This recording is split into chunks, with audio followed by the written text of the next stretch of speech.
Image encyclopedia.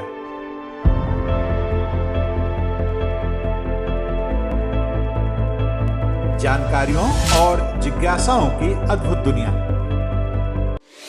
Hello दोस्तों, अपने इस चैनल के हर वीडियो में हम आपको किसी एक विषय की विश्वसनीय तथ्यों के सहित पूर्ण जानकारी देंगे।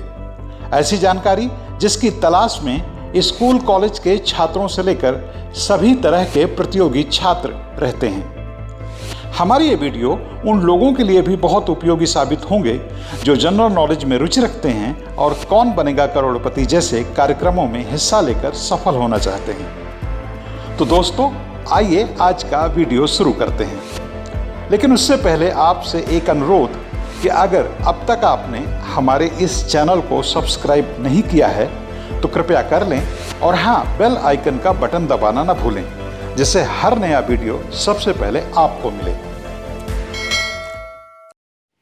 इतिहास की सबसे निडर बातचीत, जब एक कमांडर ने कहा, सॉरी, मैं आपको कुछ नहीं बता सकता। तुम कौन हो? मैं इंडियन एयरफोर्स का एक ऑफिसर हूं। मेरा सर्विस नंबर है 27981। लेकिन आप कौन हैं? क्या आप पाकिस्तानी सेना हैं? आपका नाम क्या है? विंग कमांडर अभिनंदन। आशा करते हैं आप हमारे साथ बेहतर महसूस कर रहे हैं। जी, मैं ठीक महसूस कर रहा हूं।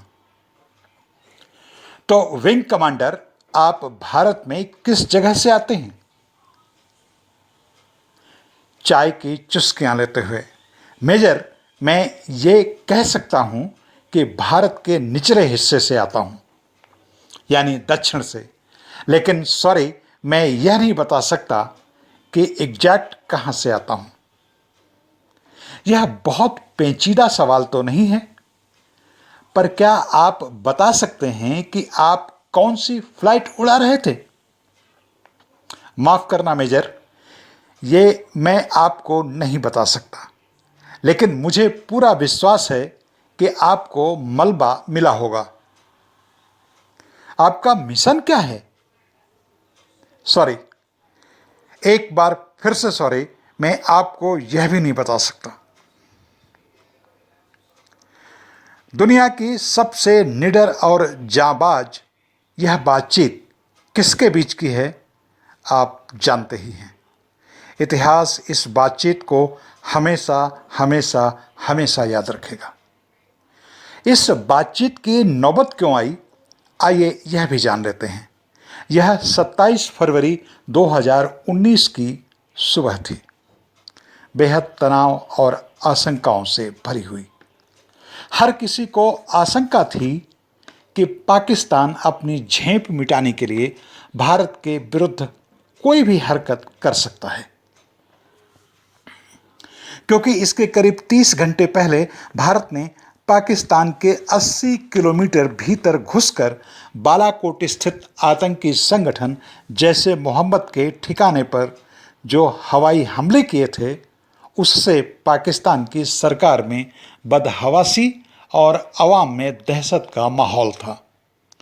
हालांकि पाकिस्तानी सेना ने भारत की एयर स्ट्राइक की अनदेखी करने या उसे मामूली सी हरकत जताने के लिए एक व्यवस्थित कोशिश की थी।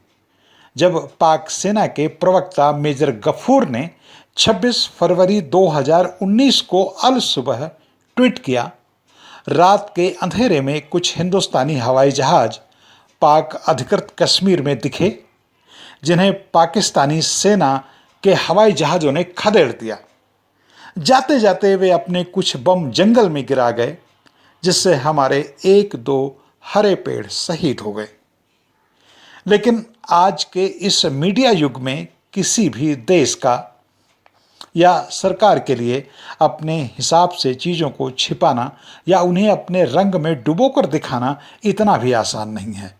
भारतीय वायुसेना ने 26 फरवरी के तड़के बालाकोट स्थित जैसे मोहम्मद के एक ट्रेनिंग कैंप में हजार किलो के जो घातक बम फेंककर उसे तहस नहस किया था, उसे इतनी आसानी से अनदेखी करना संभव नहीं था।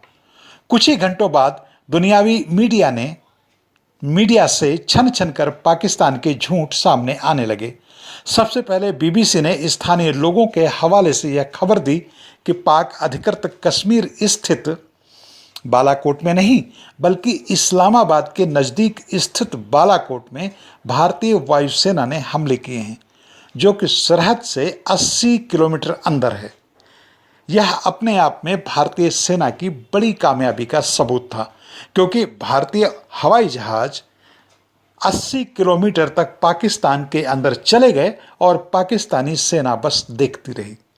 अब जबकि भारतीय सेना की ताकतवर कार्यवाही को छिपाना पाकिस्तानी सेना के लिए संभव नहीं रह गया, क्योंकि उसकी अपनी ही आवाम में इसके लिए सवाल और गुस्सा फूट पड़ा था, तो पाकिस्तान को कुछ ना कुछ तो ऐसी हरकत करनी ही थी कि वह अपनी आवाम से यह कह सके कि उसने बदला लेने की भरपूर कोशिश की, भले वह आत्मघाती ही क्यों साबित ना हो। इसलिए 27 फरवरी 2019 की सुबह करीब 9:35 के आसपास पाकिस्तान की वायुसेना के 24 लड़ाकू हवाई जहाज भारत की तरफ बढ़े। इनके टेक ऑफ मोड में आते ही भारतीय वायुसेना को अपने सर्विलांस के जरिए पता चल गया और सिर्फ 2.5 से 3 मिनट के भीतर भारत की वायुसेना ने इन 24 पाकिस्तानी लड़ाकू विमानों को खदेड़ने के लिए 8 विमान रवाना कर दिए। उनमें ही एक MiG-21 बायसन भी था, जिसे विंग कमांडर अभिनंदन वर्तमान उड़ा रहे थे। उड़ने के 1.5 मिनट के भीतर ही कमांडर अभिनंदन एक पाकिस्तानी F-16 जंगी जहाज से गुत्थम गुत्था हो गए। अगर यह हकीकत में ना हुआ होता तो शायद ही कभी कोई यकीन करता, क्योंकि MiG-21 बायसन और F-16 इन दोनों विमानों में जमीन आसमान का फर्क है। बावजूद इसके अपनी जाबाजी के चलते विंग कमांडर अभिनंदन ने पाकिस्तान के F-16 को मार गिराया, लेकिन उन पर भी एक दूसरे पाकिस्तानी विमान ने हमला कर दिया, जिससे उनका हवाई जहाज क्रैश हो गया और अंतिम क्षणों में कमांडर हवाई जहाज से कूद गए। पैराशूट में एक समस्या होती है कि उसका नियंत्रण अपने हाथ में नहीं होता। नतीजतन विंग कमांडर अभिनंदन पाकिस्तान के हिस्से में जा गिरे और इसके बाद अगले 2 घंटे तक जो कुछ हुआ वह इतिहास की सबसे बड़ी बहादुरी की दास्तान है। पाकिस्तान के अखबार डॉन ने कमांडर अभिनंदन के पाकिस्तानी सरजमी में गिरने के बाद अगले 2 घंटों में क्या क्या हुआ उसका समूचा ब्यौरा छापा था। इस ब्यौरे के मुताबिक वह पाकिस्तान के भिम्बर जिले में होरसान गांव में जा गिरे। उन्हें गिरता देखकर गांव के कई लड़के भागकर वहां पहुंच गए। कमांडर अभिनंदन जमीन पर गिरते ही पैराशूट से बाहर निकले और चारों तरफ मौजूद लड़कों से पूछा, यह भारत है या पाकिस्तान? एक लड़के ने शरारत में कहा, यह भारत है। इस पर कमांडर अभिनंदन ने जोर से नारा लगाया, भारत माता की जय। कमांडर अभिनंदन के भारत माता की जय कहने पर पाकिस्तानी लड़के चिढ़ गए और जोर जोर से पाकिस्तान जिंदाबाद के नारे लगाने लगे। अभिनंदन जान चुके थे वह भारत में नहीं पाकिस्तान में है, लेकिन उनका हैरान करने वाला साहस था कि वह डरे नहीं, बल्कि अपनी तरफ बढ़ते पाकिस्तानी लड़कों से मुकाबला करने के लिए पिस्तौल निकाल ली और हवा में 2 फायर कर दिए। बावजूद इसके लड़के पीछे नहीं हटे तो वह पीछे की तरफ भागने लगे। लड़के उन्हें पत्थर लेकर पीछा करने लगे। इससे पीठ की चोट के बावजूद कमांडर अभिनंदन एक तालाब में कूद गए और अपने पास मौजूद उस सबूत को नष्ट कर दिया जिसमें पाकिस्तान को उनके बारे में विस्तार से पता चलता। बहरहाल तब तक सेना के लोग आ गए थे और उन्होंने उन्हें गांव वालों से छुड़ाकर अपने साथ ले गए। पाक सेना के कब्जे में रहते हुए विंग कमांडर अभिनंदन ने कितनी बहादुरी से बातचीत की इसे आप सुन ही चुके हैं। यह एक ऐसी बातचीत है जिसे इतिहास कभी नहीं भुलाएगा, कभी नहीं भुलाएगा। दोस्तों, आपको यह वीडियो कैसा लगा हमें कमेंट करके जरूर बताएं और यह भी बताएं कि आपको किस तरह का वीडियो देखना पसंद है। हम आपकी पसंद के मुताबिक भी वीडियो बनाएंगे। इस वीडियो में शोध, आलेख और स्वर मेरा यानी लोकमित्र गौतम का था।